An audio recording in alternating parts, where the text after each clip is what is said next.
भाजपच्या राष्ट्रीय अधिवेशनात पंतप्रधान मोदींचा अबकी बार 400 पारचा निर्धार, काँग्रेसवरही सडकून टीका।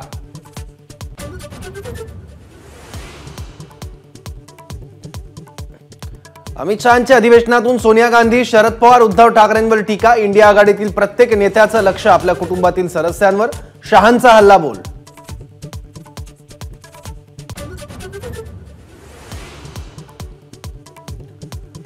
काँग्रेस आमच्या रक्तात ही विलासरावांची शिकवण, त्यामुळे मी जिथे आहे तिथे ठीक आहे। लातूरात अमित देशमुखांचं वक्तव्य। तर समाजाची नाळ तोडून इकडे तिकडे जाणं अपेक्षित नाही, पक्षांतराच्या चर्चांवर स्पष्टीकरण।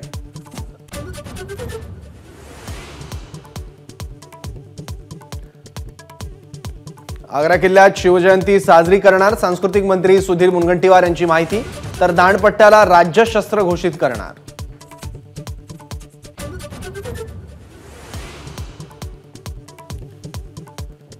संसदेत मुद्दे मांडण्यासाठीच आम्हाला जनतेनं निवडून दिलं, भाषण करण्यासाठी संसद असते, सुप्रिया सुळेंचं अजित पवारांना प्रत्युत्तर।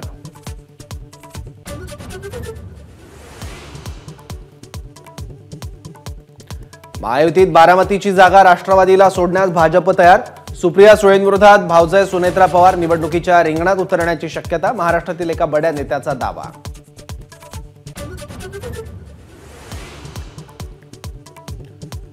22 आणि 23 फेब्रुवारीला उद्धव ठाकरे बुलढाणा दौरा करणार, बुलढाणा लोकसभा मतदारसंघात ठाकरे 10 सभा घेणार।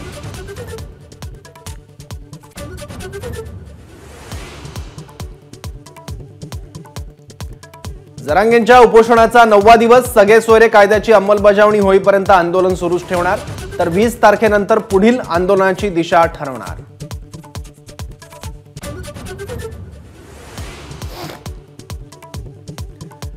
कांदा निर्यातीवरील बंदी केंद्र सरकारने हटवली, तर कांदा निर्यातीवर 3 लाख मेट्रिक टनची मर्यादा।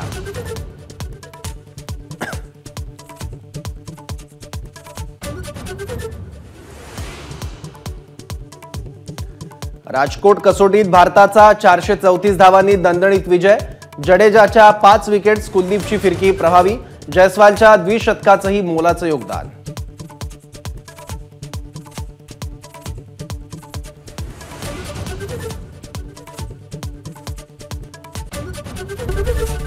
एबीपी माझा, उघडा डोळे बघा नीट।